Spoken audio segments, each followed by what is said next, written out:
Assalamualaikum warahmatullahi wabarakatuh dan salam sejahtera kepada orang semua yang tengok video ini dan telah klik video ini. Terima kasih semuanya. Dan di video pada kali ini kita akan meneruskan lagi perbahasan kita tentang komik seri Putra yang satu ini, dimana kita telah masuk ke episode yang kedua, yaitu Detik Berdetik. Dan kita topik yang kita akan bincangkan di komik di episode kedua ini adalah disiplin masa, cara-cara untuk menjaga masa ataupun menggunakan masa dengan disiplin. Jadi di sebelum video ini kita telah dilihatkan ataupun kita telah membahaskan tentang putra-putra ini telah membuat satu rancangan ataupun plan mengikut konsep masa masing-masing, mengikut konsep masa setiap negara yang berlainan antara mereka sendiri. Antaranya ada Prancis, ada Jerman, ada Amerika, ada England, ada Spanyol dan sebagainya. Jadi bagaimanakah mereka akan mengikuti konsep tersebut? Jom kita masuk ke dalam ceritanya. Jadi untuk di video pada kali ini kita akan masuk ke bab yang kelima, yaitu Hari Baharu. Jadi jom kita masuk ke dalam ceritanya. Di sini kita lihatkan putra-putra ini masih lagi dalam kelas dan hari itu adalah hari Perancis. Jadi kita tengok di sini, Leon berkata dalam hatinya, gaya hidup dan tabiat putra Shell mesti ada kelebihannya dan berbalik untuk belajar darinya. Aku perlu lakukan segalanya untuk memahami kelebihan itu, kata si Leon dalam hatinya. Jadi dicepatkan masa, mereka semua ini pun pergi berehat. Dan kata gurunya di situ, masa untuk makan tengah hari. Kita sambung lepas rehat ya. Baru kata si Felix nih, tepat pada masanya, saya lapar nih. Kata si Vladimir, jom masa makan tengah hari. Kata si Alex, janganlah cakap kuat sangat Felix. Baru kata si Shell ini masih lagi buat notanya, belum habis lagi. Baru si Shell cakap, dengan susah payah saya kekalkan kesempurnaan dalam kelas. Akhirnya saya siap salin nota. Baru dia tunjukkan notanya kepada putra-putra yang lain. Baru semua putra-putra pun terpegun ataupun terpesona. Wah, dia cakap. Semua putra-putra pun menganga. Wah. Dan kata si Albert, tulisan awak bukan saja cantik, malah kemas. Ini memang menonjolkan sifat orang Perancis yang menggemarkan seni. Memang romantisis klasik. Baru kata si Alex, awak hebatlah putra Shell. Kata si Shell, ya terima kasih. Kata si Albert lagi, tapi awak tulis perlahan sangat. Jadi si Shell ini pun terasa. Baru berkata, hari ini masih hari Prancis, jadi awak perlu akur dengan arahan saya. Kata si Albert, walaupun saya tak boleh jadi seperti Shell yang banyak luangkan masa untuk seni, tapi saya sempat salin nota dalam masa yang diberikan. Baru tu semua putra ni pun tengoklah buku notanya si Albert ni. Baru semua terkejut. Kata si Albert, memandangkan ada banyak masa lebih, saya terjemahkan nota kita itu kepada bahasa lain, sedar tak sedar sampai 7 bahasa. Kata si Alex, hebatlah putra Albert, pengurusan masa awak sangat luar biasa. Kata si Carlos, dari segi analisa dan fahami maklumat, saya pun tak boleh kalahkan Albert. Si Junta ni pun terkejut, ini dah masuk peringkat dia disertasi. Kata si Shell, apalah, Albert tu memang suka berlagak. Kata si Javin, cara setiap orang guna masa menunjukkan keunikan personality dan sikap individu. Baru kata si Alex di sini rasa dia macam tidak hebat kan. Baru si Alex pun cakap, semua orang sangat hebat, cemburunya saya. Kata si Albert, ini semua kerana cadangan Alex. Kami dapat gunakan masa sepenuhnya untuk belajar. Kata si Albert, tapi bila cakap pasal pengurusan masa, tiada orang boleh kalahkan putra Leon. Dan semua putra pun melihat mukanya si Leon ni. Baru si Leon ni pun terkejut, kenapa tiba-tiba semua putra tu tengok mukanya kan. Baru tu si Felix tiba-tiba ambil buku notanya si Leon daripada meja si Leon. Baru si Felix cakap, mari kita tengok hasil lawak. Kata si Leon, oi. Dorang pun tengoklah buku notanya si Leon ni. Baru kata si Carlos, tak sangka nota disalin seperti biasa saja.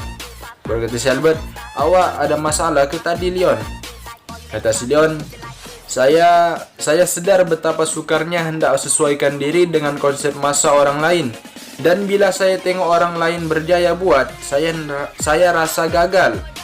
Walaupun saya dah berusaha sedaya upaya, tapi hasilnya masih si Leon ni rasa gagal dia buat tu benda. Baru kata si Carlos, awak akan berjaya juga nanti, janganlah sedih Leon. Baru tu si Carlos ni pun tengoklah notanya satu persatu, notanya si Leon ni satu persatu. Baru tiba-tiba si Carlos terkejut tengok notanya si Leon. Baru tu si Carlos ni pun tengok dekat-dekat. Baru tu kata si Carlos, apa nih? Kata si Carlos lagi, wah, setiap abjad ni dibantu dengan abjad lebih kecil, hebatnya. Terima kasih, kata si Leon. Saya rasa perlu tingkatkan diri, kata si Leon. Baru tu semuanya putra pun cakap, awak dah terlebih usaha. Kata si Alex, putra Leon buat setiap benda dengan serius. Kata si Albert, orang Jerman memang kuat prinsipnya. Si Shell pun cakap, dia ni ada kecelaruan obsesif kompulsif. Apa tuh?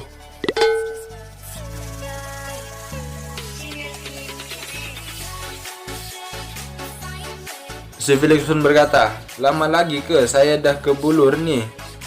Dicepatkan masa lagi, mereka ni dalam perjalanan untuk pergi ke kantin lah, macam kantin kan, pergi berehat, pergi makan lah.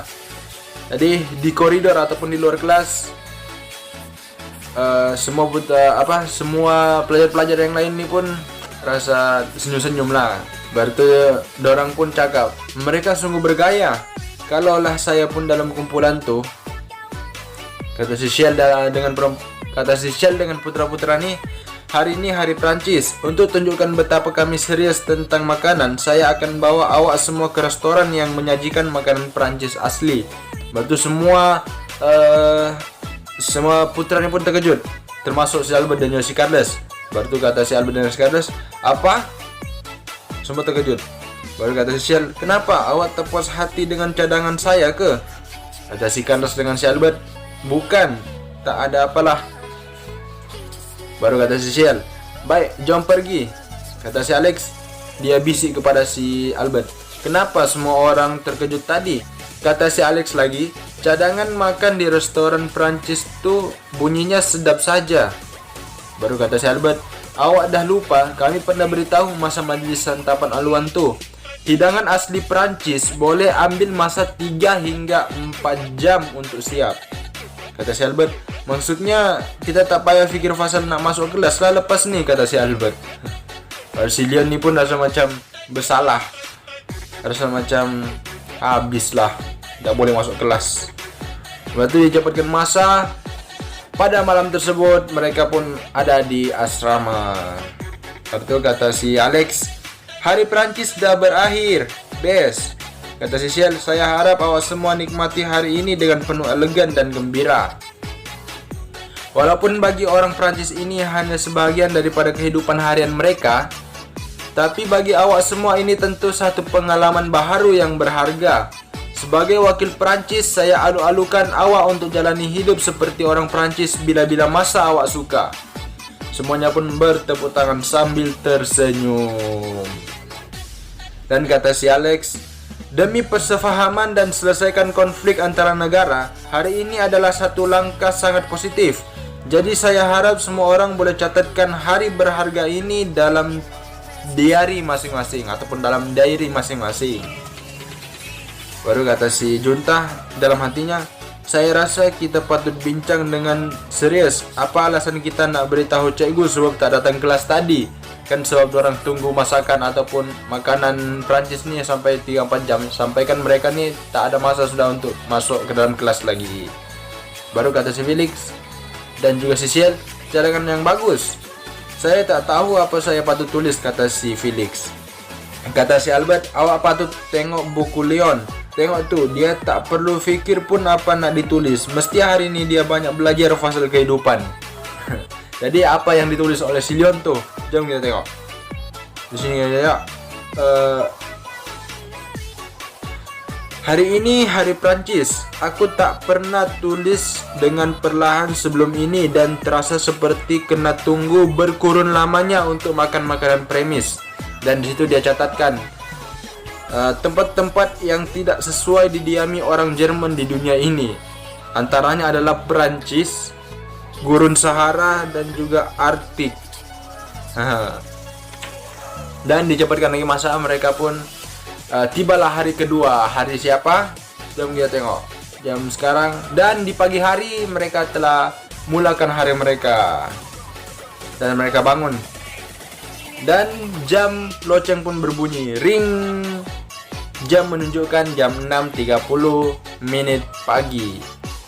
Dan semuanya pun, dan si Leon dan juga si Albert ini pun bersapa, ataupun bersapa pagi lah, maksudnya pagi. Dan baru itu kata si Junta, selamat pagi, hari ini hari Jepun, marilah kita sama-sama belajar. Jadi untuk hari yang kedua ini adalah hari Jepun. Setelah hari Prancis, hari kedua adalah hari Jepun. Baru kata si Leon dan juga si Albert, hari ini hari Jepun, selamatlah kita. Kata si Carlos yang baru datang, pagi semua. Baru kata si Leon, bagus, sekarang baru pukul 6.30 pagi, saya rasa sangat yakin hari ini. Kata si Junta sambil mengetok pintu bilik si Vladimir dari Rusia. Baru kata si Junta, selamat pagi, hari ini hari Jepun, jadi sila ikut jadwal bangun tidur saya. Kata si Vladimir, awak sadar tak baru pukul berapa sekarang? Nah, si Vladimir nih macam bengang lagi, masih mengantuk, matanya pun masih belum buka sepenuhnya. Baru kata si Junta, tentulah dah pukul 6.30 pagi nih, kelas akan mulai sejam setengah lagi, tolong siap sekarang ya. Nah, si Vladimir pun diam seketika dan berkata, baik. Lalu itu kata si Leon dalam hatinya, putra Junta sangat boleh diharapkan, aku percaya hari ini akan berjalan lancar. Si Junta ini pun pergi mengetok pintu bilik si Felix daripada Spanyol. Betul pada jam 7.45 pagi mereka jalan untuk pergi ke kelas. Dan si Albert pun berkata, putra Junta hebatlah, tak percaya awak uruskan semua orang pergi kelas awal hari ini dengan mudah. Saya kagum dengan awak. Baru kata si Junta, awak terlalu memuji. Kata si Shell, putra Junta kelihatan serius tapi sangat bertimbang rasa. Walaupun rasa malas nak bangun, tapi tak sampai hati pula kecewakan dia, kata si Shell. Baru kata si Jaywin pun mengangguk Syah. Dicepatkan masa, mereka tiba di luar kelas, di depan kelas lah maksudnya, di luar kelas. Jam 7.50 pagi. Dan masa itu orang mau masuk surat, tapi mereka lihat di dalam kelas mereka tuh ada guru ataupun ada sudah cikgu mereka yang buat kerja lah. Jadi si Carlos pun cakap, cikgu kita contoh terbaik buat pelajar-pelajar. Awal pagi lagi dia ada dalam kelas sediakan untuk mengajar. Baru kata si Leon dalam hatinya, oh iyalah, aku habiskan masa untuk salin nota saja. Baru kata si Leon, oh iyalah, aku semalam habiskan masa untuk salin nota saja sampai tak faham sangat apa yang aku belajar semalam. Aku nak tanya cikgu lah hari ini. Itu kata si Leon, jadi kita masuk awal lah. Mereka semua ni pun, putra-putra ni pun gembira untuk masuk ke dalam kelas. Baru kata si Leon dalam hatinya lagi, aku nak ganti balik masa yang terbuang semalam. Baru tu si Junta ni tiba-tiba tarik tangannya si Leon. Berjawab, tunggu. Kata si Junta, kelas mula pukul 8 pagi. Sekarang baru pukul 7.50. Apa kata kita bunuh masa 10 menit nih? Maksud bunuh, orang Jepun nih, tuh ada situ dia punya nota sedikit. Orang Jepun nih gunakan perkataan bunuh masa untuk isi masa yang lebih. Baru tu kata semuanya pun terkejut tengok si Junta. Bunuh? Kata si Alex, apa maksudnya? Kata si Junta, walaupun orang Jepun selalunya tepati masa, kadangkala terlalu awal tak semestinya baik. Bukankah awal itu lebih baik daripada lewat? Sebagai orang yang tepati masa, kita patut gunakan masa dengan efisien, kata si Carlos. Kata si Junta, orang Jepun berpendapat jika awak datang kemana-mana majlis terlalu awal, maknanya awak tak hormat masa dijanjikan. Datang terlalu awal juga akan ganggu perancangan orang lain. Baru itu semuanya pun terkejut, terdiam. Baru itu kata si junta lagi, jadi kita boleh bunuh massa dan tak ambil massa orang. Semua pun terdiam. Lalu itu tiba-tiba loceng pun berbunyi menandakan masuk kelas sudah. Maksudnya jam 8 lah sudah. Lalu itu kata si junta, oh loceng pukul 8 dah bunyi, jom kita masuk kelas sama-sama. Jadi si junta ini pun rasa gembira lah. Baru dia masuk. Si Leon dan juga si Albert ini pun dengan putra-putra yang lain berkata dalam hati mereka, sekejap, maksudnya kami Rakan Subahat juga, kami dah bunuh 10 menit masa tadi. Si Alex ini pun buat ndak tahu sih, dia masuk juga ikut dengan si junta. Jadi itulah bab yang kelima, yaitu Hari Baharu. Jadi kalau mau tahu sambungannya, jangan lupa untuk saksikan bab yang keenam, kan, yaitu konsep masa yang berbeza. Jadi itu saja untuk bab yang kelima, yaitu Hari Baharu. Jadi di sini dia punya nota, sini ada 2 muka surat. Notanya tentang putra Spanyol yang santai dan juga putra Jepun yang menepati masa. Jadi kalau orang mau baca, di sebelah sini ada. Oke? Jadi itu saja untuk video pada kali ini. Terima kasih kepada orang semua yang tengok video ini dan telah klik video ini. Dan jangan lupa untuk like, share, komen, dan juga subscribe. Kita akan jumpa di next video. Assalamualaikum. Bye bye. Ciao.